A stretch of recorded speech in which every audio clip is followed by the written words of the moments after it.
এই মশলাটা তোমাদের সাথে শেয়ার করব বলেই চলে আসলাম। শুরুতেই জানাই সবাইকে অনেক ভালোবাসা, নমস্কার এবং আদাব সবাইকে। এবং শুরু করছি আজকে একটি সুন্দর সহজ রান্না, যেটা শিখতে আমার একটু দেরি হয়ে গেল। পোলাও, বিরিয়ানি, ফ্রাইড রাইস এই ধরনের রান্নাগুলো একটু কেমন যেন, যদি কোনো কারণে ভুল করেও একটু নরম হয়ে যায় চালটা, তাহলে খেতে একদমই ভালো লাগে। খিচুড়ি যদি রান্না করা হয় তখন যদি একটু শক্ত হয়ে যায় সেটাও যেমন ঠিক হয়ে যায়, আবার একটু নরম হয়ে গেলেও ঠিক হয়ে যায়। কিন্তু এই ধরনের রান্নাগুলো যদি ঝরঝরে না হয় তাহলে কিন্তু খেতে একদমই ভালো লাগে। আজকে আমি শেয়ার করব কিভাবে খাবারটা ঘরে বসেই রেস্টুরেন্টের মতো মজা করে নেওয়া যায়। তো চলো পুরো ভিডিওটি স্কিপ না করে দেখি। আমি গাজর ভেজে দেব না, কারণ গাজরটা ভেজে দিলে কিন্তু কালার চেঞ্জ হয়ে যায়। আমি এখানে গাজরটা একটু সেদ্ধ করে নিয়েছি শুধু লবণ জলে। চিনি গুঁড়া চালটা আমি ধুয়ে ঝরা দিয়ে রেখেছিলাম 10 মিনিট মতো। এখানে আমি চালটা যতটুকু পরিমাণে লাগবে ততটুকুই নিয়ে নিয়েছি, ধুয়ে রেখেছিলাম, তারপর এটা ঝরা দিয়ে রেখেছি। চালটা একটু ভেজে নেওয়ার দরকার ছিল, তাই আমি সাদা তেলের মধ্যে শুধু পেঁয়াজ বাটা আর চাল এই একসাথে করে একটু ভেজে নিয়েছি 5 মিনিট মতো। চাল একটু ভাজা ভাজা হয়ে যাওয়ার পরে আমি সেইখানেই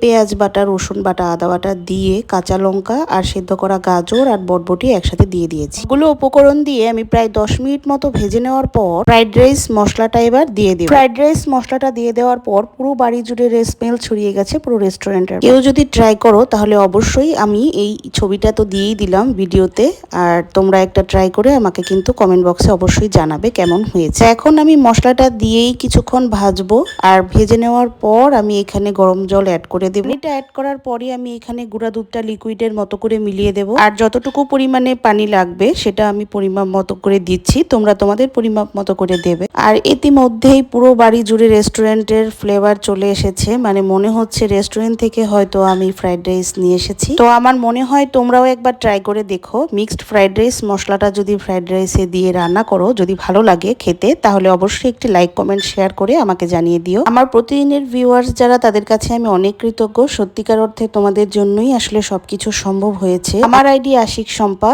এটাতে কিন্তু কন্টেন্ট মনিটাইজেশন চলে এসেছে। আমি খুব খুশি তোমাদের এই ভালোবাসা দেওয়ার জন্য। ইতিমধ্যেই দেখো এখানে জল কিন্তু ফুটে উঠেছে, আর এখন আমি এখানে দিয়ে দেব পেঁয়াজ বেরেস্তা, আর সাথে হচ্ছে ডিমটা দেওয়ার ট্রিক্সটা একটু অন্যরকম করে দিলাম আজকে, যাতে তেল না লাগে।